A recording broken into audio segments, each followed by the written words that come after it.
मोहब्बत का है जुनून, किसी को अदावत का है जुनून, कोई मुफलिसी का मारा हुआ, किसी को दौलत का है जुनून। जुनून जुनून जुनून जुनून जुनून जुनून जुनून।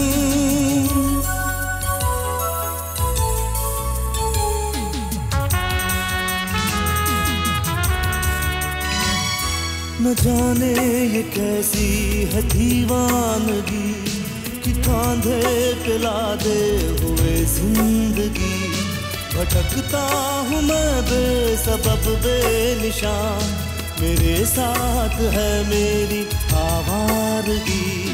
कहाँ दिल जले को सुकून चाहिए, जुनून के लिए बस जुनून चाहिए, जुनून के लिए बस जुनून चाहिए।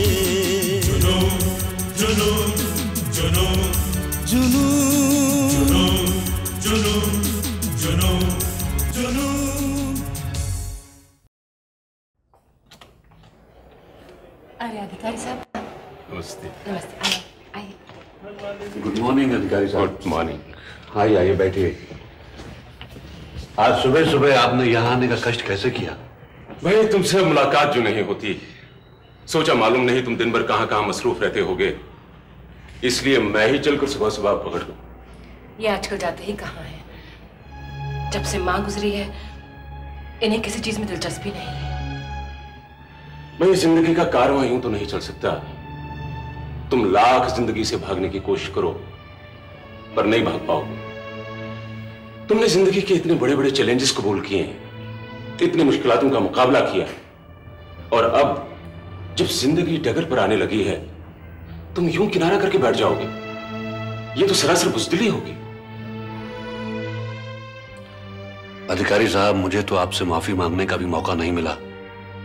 उस दिन आपकी पार्टी में हमें इस तरह से बिहेव नहीं करना चाहिए था, उसी की सजा मिली है मुझे। आपको मालूम नहीं कितना बड़ा अपराध हुआ है मुझसे। इस दुनिया में हर बात तय है सुमेर। यह ट्रेजेडी इसी तरह होनी थी, सो हो गई। अब तुम इसे भूलने की कोशिश करो। मैं भी इन्हें समझाते समझाते थक गई हूँ, लेकिन ये समझते ही नहीं। आज मैं इन्हें जबरदस्ती ऑफिस भेज रही हूँ। ये तो अच्छा हुआ आप आ गए। ये मेरी बात तो मानते नहीं, आपकी बात नहीं टालेंगे। तो आज ऑफिस जाओगे तो बाकी बातें वहीं। आजकल बात बात पे मेरा दिल घबरा जाता है अधिकारी साहब। अब बताइए तो सही, बात क्या है?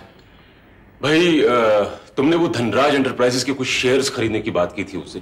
क्या हुआ, नहीं मिले? भाई कैसे नहीं मिलते, अपना एजेंट जो है ना बहुत ही इन्फ्लुएंशियल आदमी है। कितने मिले?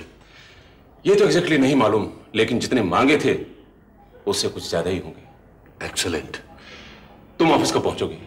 मैं वहीं आकर मिलता हूँ। नहीं नहीं नहीं, आप वहां आने का कष्ट क्यों करेंगे, मैं ही आपके ऑफिस आ जाता हूँ। ठीक है, अच्छा चलता हूँ। Thank you very much. Thank you. अधिकारी साहब, आप किस सोच में पड़ गए? मैंने कोई गलत बात कह दी क्या? नहीं नहीं अग्रवाल साहब, आपने जो ये सारी जायदाद नील भाटिया और मिन्नी के नाम करने की बात की, इसीलिए कुछ परेशान सा हो गया। आप नील के सामने इस तरह की बात बिल्कुल नहीं करेंगे, नहीं तो सारा मामला गड़बड़ हो जाएगा। आज नहीं तो कल, आखिर एक न एक दिन तो ये होना ही है। सोचता हूं कि इन दोनों की शादी से पहले हो जाए तो ज्यादा अच्छा है। आप नील को बिल्कुल नहीं जानते अग्रवाल साहब। वो दौलत, जायदाद और रुतबे के लालच में आने वाली असामी नहीं। वो बहुत ही खुददार है, अपने पांव पर खुद खड़ा होने वाला इंसान। इसलिए इस तरह के सौदे की बात आप उसके सामने बिल्कुल न कीजिए। नहीं नहीं अधिकारी साहब, मैं उसे अपनी बेटी के लिए खरीदने की बात नहीं कर रहा था, मैं तो हकीकत बयान कर रहा था। वो तो मैं समझूंगा अग्रवाल साहब, न कि नील या उसकी मां। यह तो खुशकिस्मती की बात है कि आपको नील जैसा दामाद मिल रहा है, और फिर नील को भी मिन्नी भा गई। मैं तो पहले बहुत घबरा रहा था, लेकिन जब बिटिया के बर्ताव में एक अच्छी तब्दीली देखी तो दिल को तसल्ली हुई। अब तो वो बहुत ही सोबर और संजीदा हो गई है। और शायद यही बात नील को भी अच्छी लगी। हाँ, पहले उसमें बचपना था। हाँ, तो अधिकारी साहब, नील की मां से कब बात हो सकेगी? मेरी जिस्मानी हालत तो आप जानते ही हैं। ऐसी सूरत में मैं उनके पास जा नहीं पाऊंगा। यह बात जब मैंने नील की मां निर्मला देवी से की तो कहने लगी कि बेटी मांगने के लिए उन्हें ही आपके पास आना चाहिए। तो उन्हें आप कल ही ले आइए, मैं गाड़ी भिजवा दूंगा। और हाँ अधिकारी साहब, आपको भी साथ में आना होगा। बेटी का मामला है, इसलिए मैं थोड़ा नर्वस महसूस कर रहा हूं। गाड़ी तो मेरे पास भी है अग्रवाल साहब, आप क्यों चिंता कर रहे हैं? ठीक है, मैं कल शाम को ही उन्हें आपके पास ले आऊंगा। Very good. अरे आप कुछ खा नहीं रहे, लीजिए। जी हाँ, अब तो मुंह मीठा करना ही पड़ेगा। देखा अग्रवाल साहब, ये पुरानी दोस्ती कहां कहां काम आती है। अच्छा, मैं चलता हूं। नमस्कार।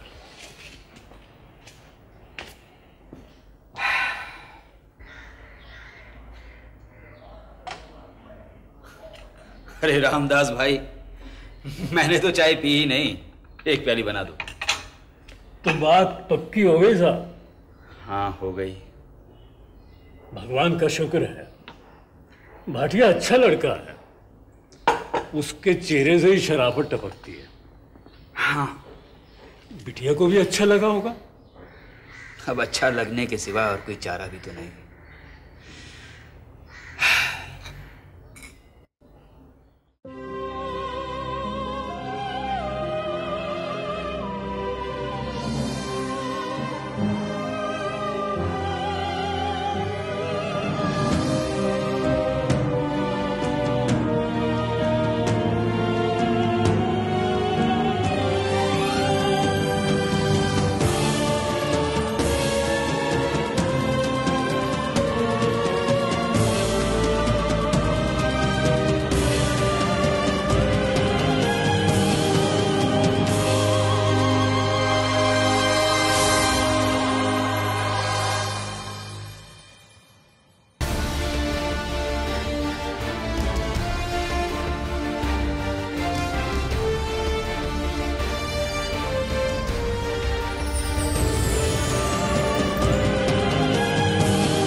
साहब, ये सारा होटल अग्रवाल साहब का है?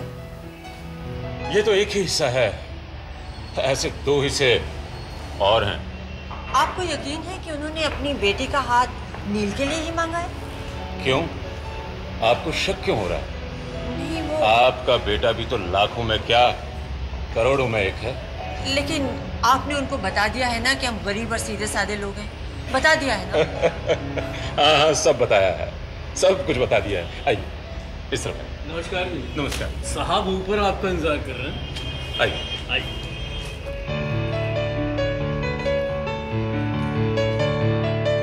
आइए साहब। नमस्कार अग्रवाल साहब। अरे आप बैठिए, आप तकलीफ मत लीजिए। आप हैं निर्मला जी? नमस्ते निर्मला जी। ये हमारे बड़े भाग्य हैं कि आपने हमारा द्वार पवित्र किया। आप मेरी हालत तो देख ही रही हैं, नहीं तो मैं आपको यहाँ आने का कष्ट नहीं देता। आप तो मुझे शर्मिंदा कर रहे हैं। कायदे से तो मुझे ही झोली फैला के आना चाहिए था। आप लड़की वाले हैं? आइए। मैडम, मिनी अग्रवाल अगर अपने दफ्तर में नहीं है तो मुझे उनके कमरे से कनेक्ट कर दो। क्या? वो कमरे में नहीं है। वो जब भी आए तो उनसे कहो कि मुझे टेलीफोन करें 659999। जी हाँ, 659999। Thank you.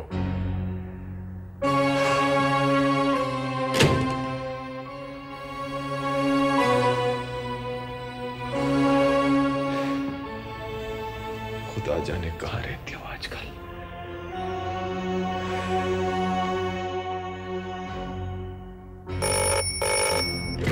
ओके क्या राजा साहब, आप इतने दिनों के बाद कैसे याद किया आपने? आपसे एक बहुत जरूरी काम है। क्या आज आप किसी वक्त यहां तशरीफ ला सकते हैं? जी, एक सेकंड में अपनी डायरी देखता हूं।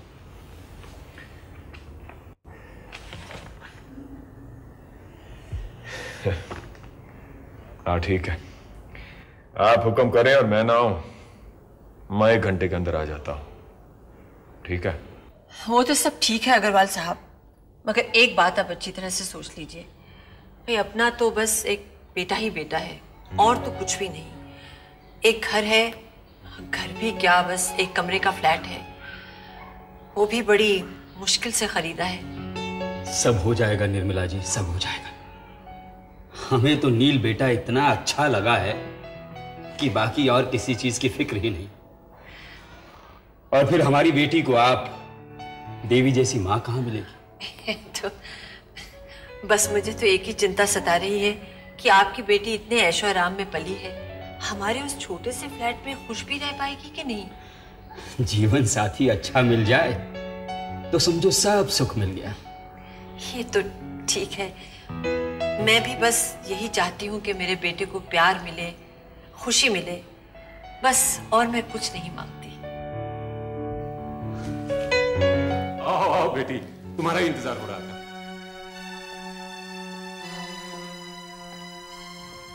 नमस्ते। जीती रहो, आओ यहाँ बैठो मेरे पास। जितना सुन रखा था, बिटिया तो उससे भी कई गुना ज्यादा सुंदर है।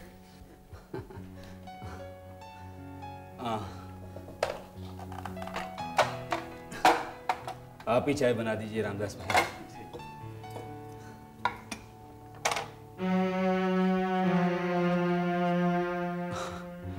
कल नील और मिन्नी बेटी इसी कमरे में बैठे थे। मुझे बहुत खुशी हुई कि नील को मिन्नी अच्छी लगी।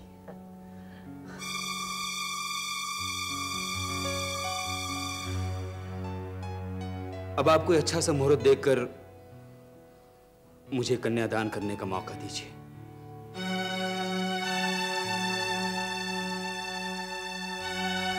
बेटी, तुम तो कोई बात ही नहीं करती। जी, मैं क्या बात करूं? सब कुछ तो डैडी को ही तय करना है। सो तो है ही बेटी, जब बड़े बुजुर्ग हों तो फिर छोटों को बात करने की जरूरत ही नहीं पड़ती। तो आप कोई मुहूर्त देखिए। भाई दिन और मुहूर्त तो अब आप ही निकलवाइए, आप लड़की वाले हैं, हमारा क्या है। 4 रिश्तेदार इकट्ठे किए, बारात लेके आ गए। तो ठीक है, इसी हफ्ते में कोई शुभ मुहूर्त देखेंगे। अब मेरी जिंदगी का क्या भरोसा, मैं चाहता हूं कि ये शादी जल्द से जल्द हो जाए। मैं भी यही चाहती हूँ।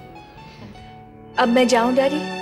कुछ देर रुको ना बेटी, मैं जल्दी में और तो कुछ ला नहीं सकी। ये लो, ये हार पहन लो, या ठहरो मैं खुद ही पहना देती हूँ। इसे पहन लो बेटी, ये सदियों पुरानी चली आ रही रीत है।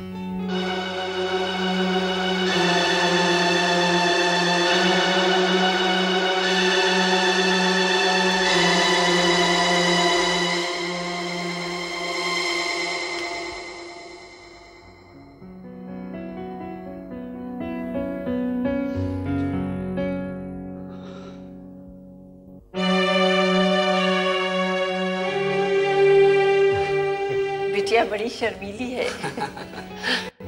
लीजिए, ये लीजिए, अब आप मुंह उठा लीजिए। Thank you.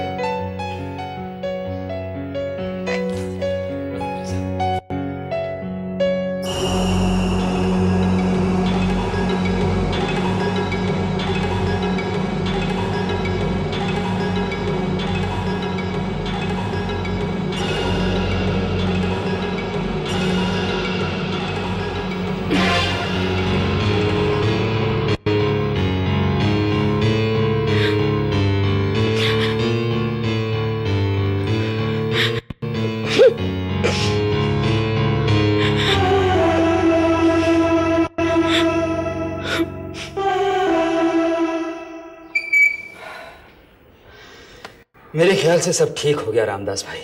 भगवान का शुक्र है साहब, बिटिया ने कोई बेजा हरकत नहीं की। संभल जाएगी रामदास भाई, संभल जाएगी, बस शादी हो जाए। साहब मेरा ख्याल है इस शुभ काम में बिल्कुल भी देरी नहीं होनी चाहिए। बिटिया ज्यादा वक्त अपने कमरे में गुजारती है, इसलिए मुझे डर लग रहा है। मैंने ही उसे शादी तक अपने कमरे में रहने के लिए कहा है। तुम ऐसा करो, वो हमारे पंडित है ना जी, वहां जाकर उन्हें मुझसे मिलने के लिए कहो। जी जाओ।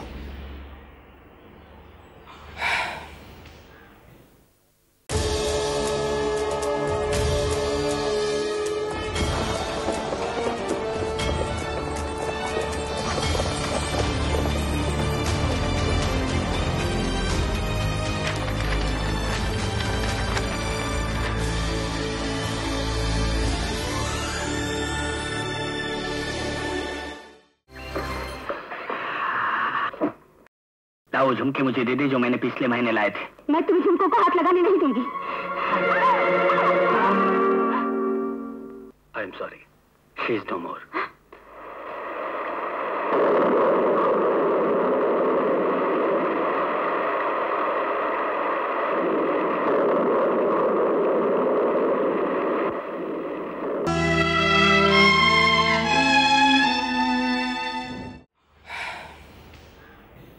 आप इन पुराने खंडरों के पीछे क्यों पड़ गए? आज भी बंबई के आसपास इतनी जमीन खाली पड़ी है, आप ये क्यों नहीं लेते? आपको बहुत सस्ती पड़ेगी। इन सारी जमीनों की तफसील मेरे पास भी है के साहब, और अगर मुझे यही जमीनें खरीदनी होती तो मैं आपको तकलीफ क्यों देता? मुझे धनराज विला से लगा हुआ जो भी घर, जो भी जमीन, जो भी जायदाद मिले, हर हालत में खरीदना है, और वो भी बहुत जल्द, मगर अपने नाम से नहीं। मतलब बेनामी के तौर पर? नहीं, एक नई कंस्ट्रक्शन कंपनी फ्लोट की है, उसी के नाम पर खरीदना चाहता हूं। राजा साहब, अब आपकी स्कीम मेरी समझ में आने लगी है।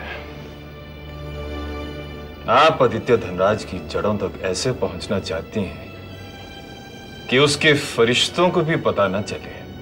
एग्जैक्टली। एक कर्ज है जिसे चुकाने का वक्त आ गया है। अब धनराज विला के साथ दाएं बाएं कुछ पुराने मकान तो हैं, लेकिन वो बिकाऊ है कि नहीं ये दरियाफ्त करना पड़ेगा। लेकिन आपको बहुत महंगे पड़ेंगे। मुझे मालूम है, लेकिन मैं आपसे ये जानना चाहता था कि वो मिल सकते हैं या नहीं। के चाहेगा तो जरूर मिल जाएंगे। That's nice. क्या? ये क्या है राजा साहब? के एडवांस के बिना काम नहीं करता ना। सो तो है, लेकिन पहले पार्टीज हाथ में आए, उसके बाद सौदा तय होगा। के सौदा तय करके ही रुपए को हाथ लगाता है। ओके, चलिए आगे की प्लानिंग करें। ये कॉफी यहां रख दो और तुम बाहर जाके बैठो। मैं काम में बिजी हूं, किसी को भी अंदर मत आने देना। Okay sir. तो ये रहा धनराज विला। साहब बिजी हैं, कोई भी अंदर नहीं जा सकता। लेकिन ये फाइल देनी बहुत जरूरी है भाई। मैं क्या करूं, साहब का हुक्म है, इस वक्त कोई भी अंदर नहीं जा सकता। लगता है कोई बहुत ही जरूरी मीटिंग चल रही है, नहीं तो ये दरवाजा मनमोहन के लिए हमेशा खुला रहता। आप किस सन की बात कर रहे हैं राजा साहब? आज की बात कीजिए ना। कौन है अंदर? बहुत बड़ा आदमी है। डन राजा साहब, हमें सिर्फ 2-3 दिन की मोहलत दीजिए, आपको पूरी तफसील मिल जाएगी। उसके बाद फौरन कार्रवाई शुरू कर देंगे। इजाजत। आइए।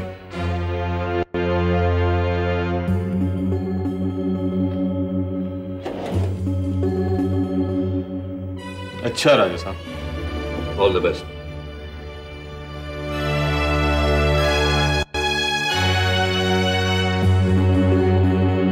तो उस दिन तुम ही थे मिनी के कमरे में केशव कलसी? शक तो उस दिन भी हुआ था।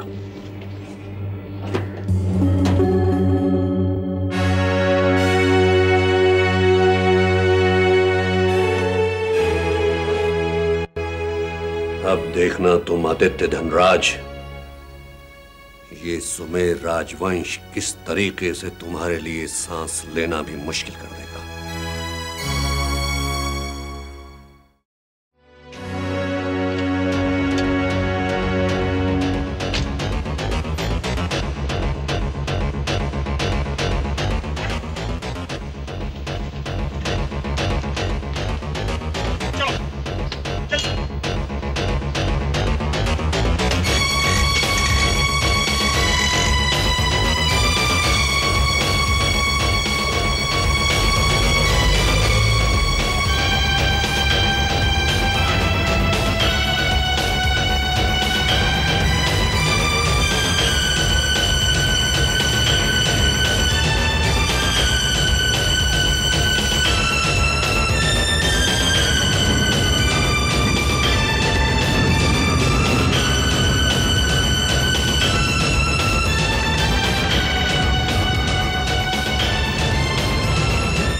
अग्रवाल यहाँ है? मेम साहब यहाँ नहीं है, वो किसी काम से दिल्ली गई है। कब? कल रात की फ्लाइट से। वापस कब आ रही है? मालूम नहीं। Can I help you? No thank you.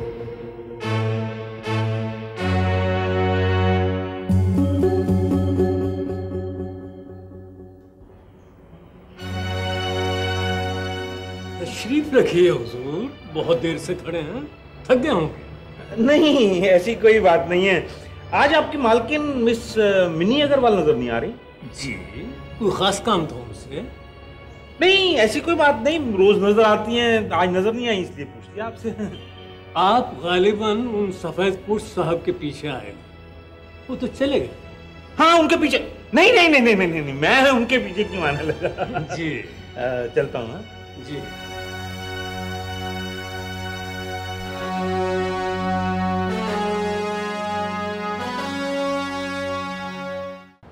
कहानी आज यहीं पर रुकी है, लेकिन सफर तो अभी बाकी है।